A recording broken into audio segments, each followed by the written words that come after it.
You just got back from Costco. You're hoisting that giant yellow and black bag of cat food out of the trunk, the one that weighs as much as a small child, and for a brief moment you feel like the most resourceful, responsible pet parent on the planet. $40, 25 pounds, 4 months of meals, handled, done. You toss it in the pantry, cut the top open, scoop out a cup of kibble, and your cat comes running. You smile. Everything feels right. But here is what nobody in that warehouse ever told you, and what the pet food industry would genuinely prefer you never find out. There is a very specific, very scientific reason why some of the most respected feline veterinarians in the world quietly transition their own cats off bulk dry food the moment they truly understand what happens inside that bag after you open it. And more importantly, what happens inside your cat's body every single time they eat it. The problem is not a contamination issue. It is not a single bad ingredient. The problem is biological, structural, and invisible, and it has been quietly building inside your cat for years. If your cat is currently eating any large bag of dry food from a warehouse store, a big box retailer, or even a well-known pet chain, I am asking you to watch this entire video before you fill their bowl again tonight. What I am about to explain to you changed the way I feed cats professionally and personally. Hi everyone, I'm Dr. Mara Calloway, your neighborhood feline veterinarian. Cats are my entire clinical world. I have spent decades watching otherwise loving, attentive, devoted cat owners unknowingly feed their cats in ways that silently shorten their lives. Not because they were careless, because the pet food industry is extraordinarily good at making bulk dry food look like the smartest, most responsible choice you can make. Today we are doing a complete masterclass on feline nutrition from the ground up. By the end of this video, you are going to understand exactly why that oversized bag becomes a nutritional liability the moment you open it, why the ingredient formula on most warehouse cat foods is biologically backwards for an animal that is built like your cat, and precisely what to look for the next time you are standing in that food aisle. Grab something to write with. This one matters. Let's start with the problem nobody talks about, and it begins the second you reach for that pair of scissors. The instant you cut open a large bag of dry cat food and expose it to air, a biological countdown timer starts. There is no alarm, there is no smell, the food does not change color. The decay is invisible, and that is exactly what makes it so damaging. Here is the science behind what is happening. Dry cat food is manufactured with animal fats as a core energy source. These fats contain omega-3 and omega-6 fatty acids, which your cat's body depends on for skin integrity, coat quality, immune function, and cellular health. But fats are chemically unstable molecules. The moment they are exposed to oxygen, heat, and light, they begin a process called oxidation. Oxidized fat is rancid fat. It produces chemical byproducts called lipid peroxides and free radicals. In veterinary nutrition research, chronic exposure to oxidized fats is associated with increased oxidative stress in the body, a kind of internal cellular damage that accelerates aging, fuels chronic inflammation, and stresses organ systems over time.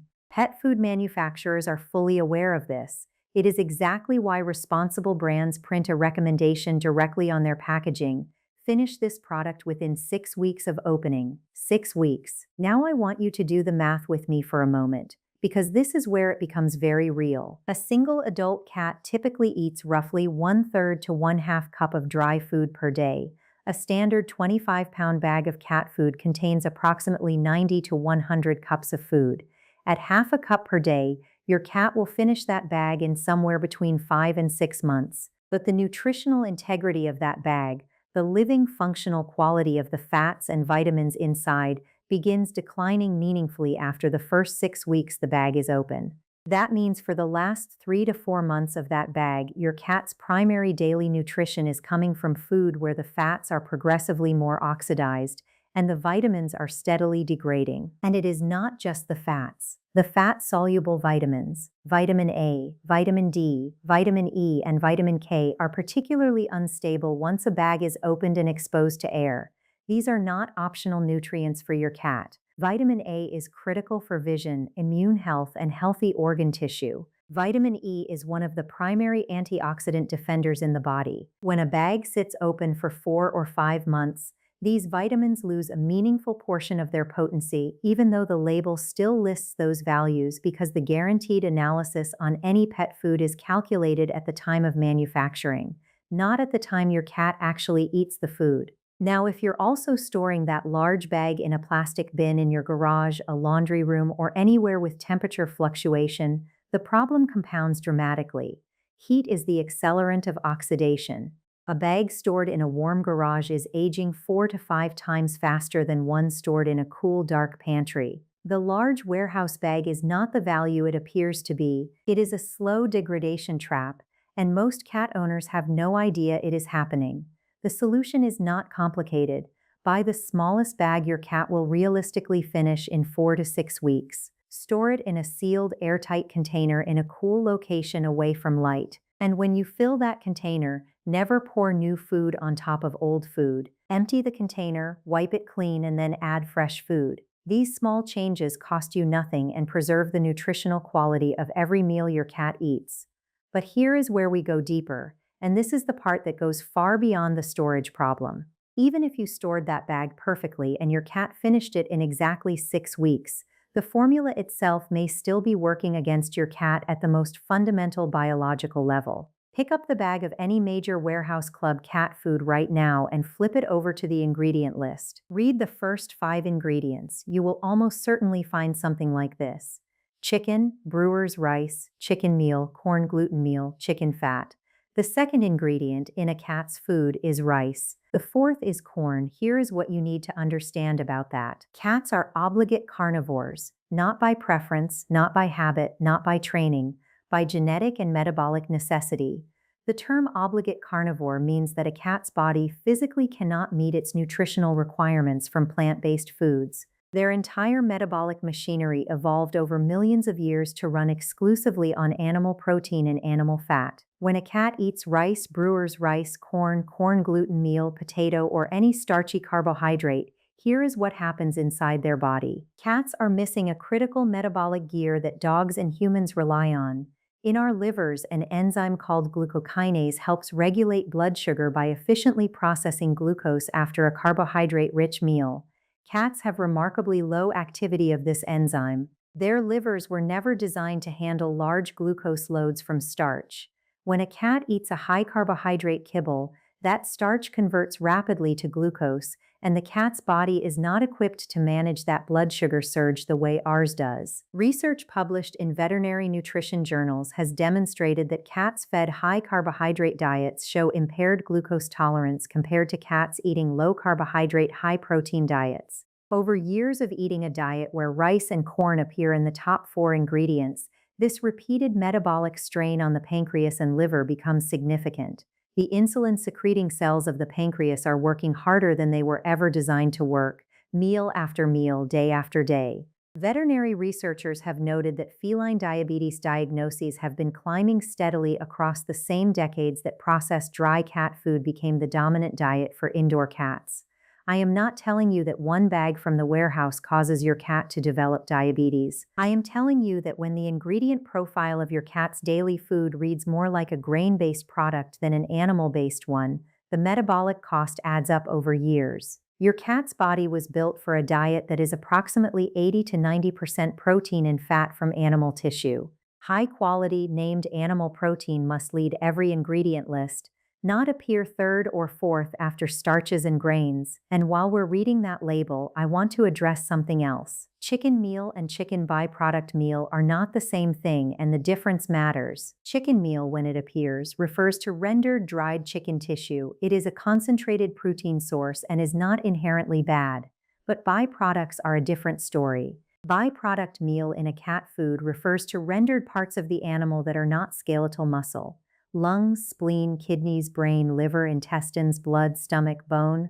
Some of these, like organ meats, can actually be nutritionally valuable for cats. But the quality and consistency of byproduct meal varies widely between manufacturers, and the label tells you almost nothing about which byproducts were used from which animals or at what quality. When you see generic byproduct meal without a specific named animal beside it, that is a formula built around the cheapest available rendered material on any given production day. For an obligate carnivore, the protein source is everything. Now I want to talk about the issue that sends more cats to my clinic in late-stage crisis than almost anything else, and it connects directly back to the dry food your cat eats every day. I need you to think about where cats came from before they became our housemates. Cats are biological descendants of desert wild cats, not forest animals, not creatures who evolved near rivers or lakes, desert animals. In the wild, a cat's primary and in most cases only source of hydration is the moisture contained inside their prey. A mouse is roughly 65% water, a small bird 60 to 70% water. That is how the cat's kidneys, urinary tract, and fluid balance system evolved to receive hydration, not from a water bowl that sits across the room, but from the food itself, absorbed with every meal. Standard dry cat food contains between 6 and 10% moisture. Your cat's kidneys and urinary system evolved on a diet that was 65 to 70% water. Every single day your cat eats a dry kibble diet. There is a structural hydration gap between what their body expects and what they are receiving. And here is the part that makes this so dangerous. Unlike dogs who will readily seek out and drink more water when eating a dry food diet, cats do not. Feline researchers have repeatedly documented what is described as a low thirst drive in domestic cats. Studies in veterinary nutrition have shown that cats eating dry food consume dramatically less total water per day than cats eating wet food, and this holds true even when fresh, clean water is available right beside their bowl. Your cat is not being stubborn. Their thirst system is simply not calibrated to compensate for a 10% moisture diet. Over months and years, this creates a state of chronic low-grade dehydration that places constant quiet strain on the kidneys. In my clinic, I have examined 7-year-old cats who looked perfectly healthy on the outside, bright eyes, good coat, normal behavior, whose blood work revealed they were already in the early stages of kidney disease. Their owners had no idea. The cats had shown no symptoms because cats are extraordinarily skilled at concealing illness until the damage is very advanced. Chronic kidney disease now affects an estimated 1 in 3 cats over the age of 10. It is the single leading cause of death in senior cats worldwide. And the connection between lifelong dry food consumption and kidney disease is one of the most discussed topics in feline veterinary medicine today. I am not saying dry food alone is the singular cause of every feline kidney case I treat. There are genetic factors, other disease processes, and multiple contributors. But the chronic dehydration that dry food-only cats experience over their lifetimes is a documented, measurable, preventable stress on the kidneys, and addressing it costs almost nothing. Starting tonight, pour a small amount of warm water over your cat's dry food before you serve it. Let it sit for 2 or 3 minutes so the kibble absorbs the moisture. Or introduce 1 canned food meal per day alongside their dry food. You are not just wetting the bowl. You are working with your cat's biology instead of against it. And that single habit may be one of the most impactful things you ever do for their long-term health. So let's bring all of this together and give you a practical roadmap, because understanding the problem only matters if you walk away knowing exactly what to do next. When you are standing in the pet food aisle or looking at options online, here is what I look for as a feline veterinarian. Look at the first 3 ingredients. The very first ingredient must be a named whole animal protein: chicken, turkey, salmon, duck, rabbit. A named protein at the top tells you this formula was built around what your cat's biology requires. If the first ingredient is a grain, a starch, or a vague term like animal byproduct, the formula was built around cost first and nutrition second. Look for the absence of major carbohydrate fillers in the top 5. Brewer's rice, corn, corn gluten meal, wheat flour, soy, pea protein, potato, tapioca. If any of these appear in positions 1 through 5, that food is predominantly carbohydrate-based, regardless of what the marketing on the front of the bag says. Look for taurine listed explicitly in the ingredient panel. Taurine is an amino acid that cats cannot produce in adequate amounts on their own. It must come entirely from their diet. Taurine deficiency causes dilated cardiomyopathy, a potentially fatal weakening of the heart muscle, and a form of retinal degeneration that can lead to blindness. Every high-quality cat food supplements taurine, and you should be able to find it named in the ingredients. Look at the guaranteed analysis for crude protein percentage. A nutritionally appropriate cat food should have a crude protein percentage of 30% or higher on a dry matter basis. Many bulk warehouse formulas hover around 25 to 28%. For an obligate carnivore, protein is not a preference, it is the biological foundation of every metabolic function in your cat's body. And finally, look at the moisture content. If the guaranteed analysis reads 8 to 12% moisture, that is a dry food, transitioning at least one daily meal toward canned food, with moisture content of 70 to 80%, is one of the most meaningful nutritional changes you can make for a cat at any life stage, but especially for cats 7 years and older. Here is your complete action plan starting today. First, check how long your current bag has been open. If it has been more than 6 weeks, begin transitioning to a smaller, fresher bag and commit to finishing every future bag within 6 weeks of opening. Store it sealed, cool, and away from light and heat. Second, read the ingredient list on your cat's current food tonight. If major starches appear in the top 5 ingredients, begin a gradual transition toward a formula where a named animal protein leads and carbohydrate fillers are minimal or absent. Transition over 10 to 14 days by mixing increasing amounts of the new food with the old to protect their digestive system. Third, add moisture to every meal starting tonight. Warm water, a small pour of low-sodium unseasoned broth, or the introduction of a quality canned food alongside their dry food. Any of these steps begins addressing the chronic hydration gap immediately. Fourth, if your cat is 7 years of age or older, please schedule a wellness blood work panel with your veterinarian. Kidney disease detected in its earliest stages can be managed meaningfully and your cat's quality of life protected for years longer. Caught at late stage, the options narrow dramatically. Your cat will not tell you something is wrong. They are designed to hide it. Your informed attention and regular veterinary partnership are the most powerful tools you have. You walked into this video thinking a big bag at a good price was the smart choice for your cat. And I completely understand why. The marketing in that warehouse was designed to make you feel exactly that way. But now you understand what happens to the fat and vitamins inside that bag over 4 months of sitting open. You understand why rice and corn in the top ingredients is a biological mismatch for an obligate carnivore. And you understand why the most common cause of death in older cats connects directly to a decade of 10% moisture meals. That knowledge is the most powerful gift you can give your cat right now. If this video changed how you think about what goes in your cat's bowl, please give it a like. It helps this channel reach more cat owners who need to hear this. Subscribe so you never miss a feline health deep dive, and drop a comment below telling me what your cat currently eats and whether you are going to start adding moisture to their meals tonight. I want to know. Give your cat a slow blink and a gentle chin scratch for me. Stay curious, stay observant, take good care of them, and I will see you in the very next video.